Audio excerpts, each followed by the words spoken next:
Natakot ka na ba sa kinabukasan? Yung tipong kahit anong gawin mo, parang wala ka pa ring kasiguraduhan sa buhay. Minsan, sa dami ng hamon at pagbabago, ang tanong natin ay, kaya ko pa ba? Pero sa gitna ng ating pag-aalinlangan, may pangakong hindi nagbabago, ang Diyos ay laging kasama mo. Hindi niya tayo iiwan sa gitna ng unos. Hindi siya natatakot sa ating takot. At higit sa lahat, hindi siya umaatras kapag tayo'y nanghihina. Sinabi sa Deuteronomio 31:6, Magpakatatag kayo at lakasan ninyo ang inyong loob. Huwag kayong matatakot o manghihina dahil sa kanila, sapagkat ang Panginoon ninyong Diyos ang sasama sa inyo. Hindi niya kayo iiwan ni pababayaan. Ang talatang ito ay isang matatag na pader ng katiyakan para sa lahat ng may takot, pagdududa o pangamba sa puso.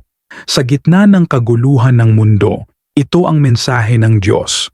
Magpakatatag ka, lakasan mo ang iyong loob. Hindi ito basta utos na kailangan mong sundin sa sarili mong lakas.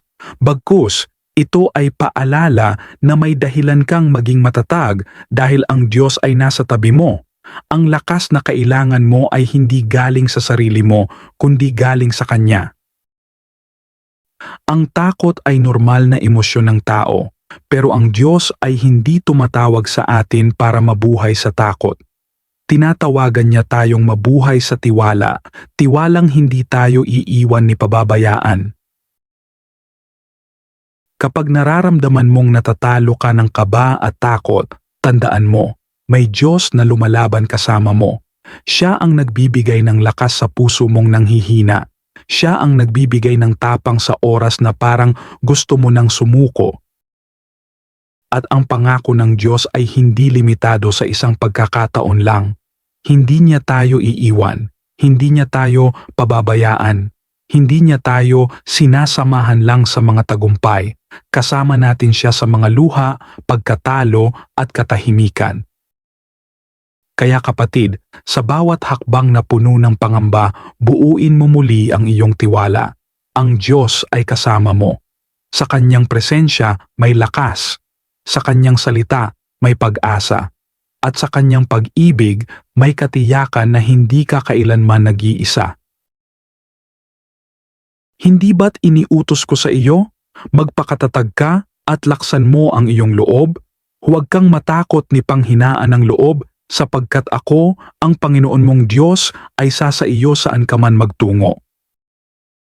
Sa panahong si Josue ay hahalili kay Moises bilang pinuno ng Israel, tiyak na napuno siya ng kaba. Malaking tungkulin ang nasa harapan niya, isang dakilang hamon sa kanyang pananampalataya at tapang. Kaya't ang Diyos mismo ang nagbigay ng paalala, magpakatatag ka at laksan mo ang iyong loob. Ang katatagan at lakas ng loob ay hindi nagmumula sa pagiging magaling o matapang sa panlabas. Ito ay bunga ng pananalig na hindi ka nag-iisa. At ito ang tiyak na pangako ng Diyos. Ako, ang Panginoon mong Diyos, ay sasa iyo saan ka man magtungo. Napakagandang isipin na saan ka man mapunta, sa mga tagumpay, sa kabiguan, sa mga desisyong mahirap gawin, kasama mo ang Diyos. Hindi siya seasonal companion. Kahit sa panahong wala ng ibang naiwan, siya ay nariyan pa rin. Maraming beses sa buhay natin na tila parang hindi natin alam kung saan patutungo.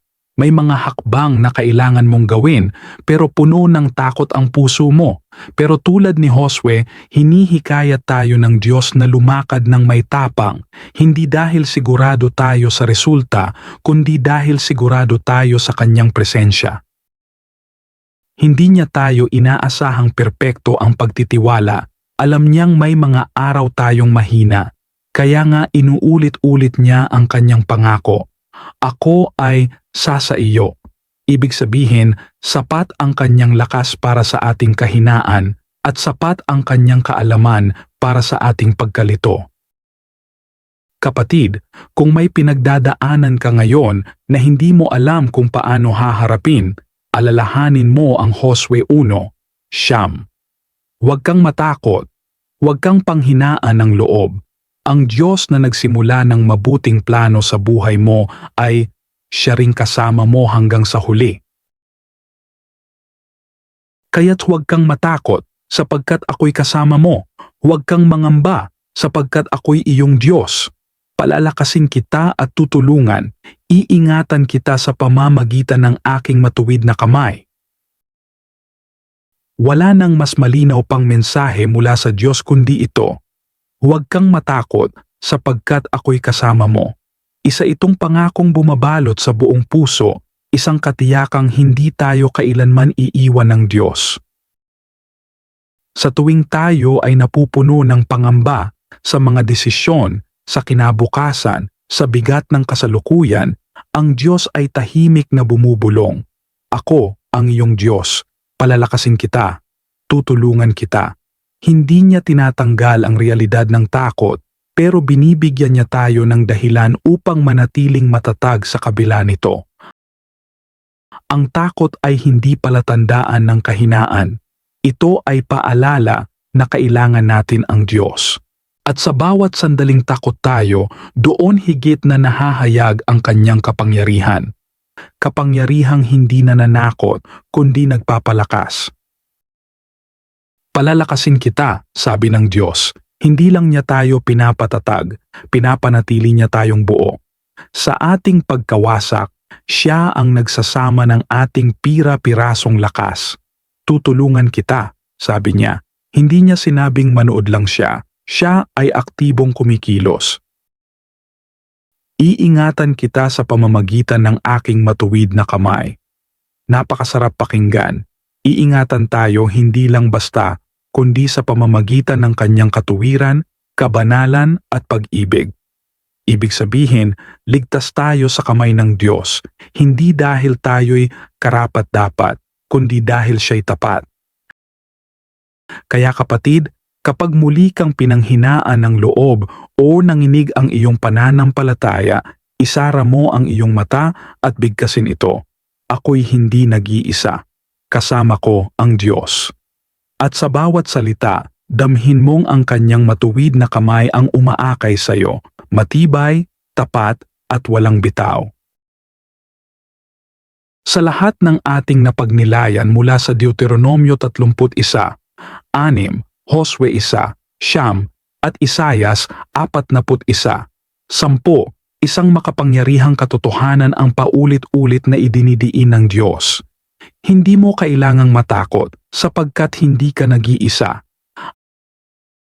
Ang takot ay bahagi ng ating pagiging tao, ngunit ang presensya ng Diyos ay nagpapalitan ng takot ng kapayapaan, ng pangamba ng katatagan at ng kahinaan ng lakas.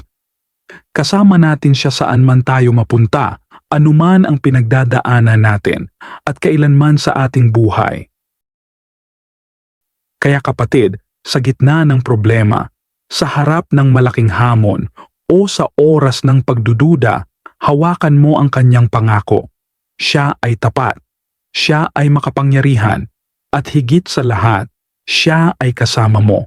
Huwag kang matakot, magpakatatag ka, dahil ang Diyos ang iyong sandigan at tagapagtanggol.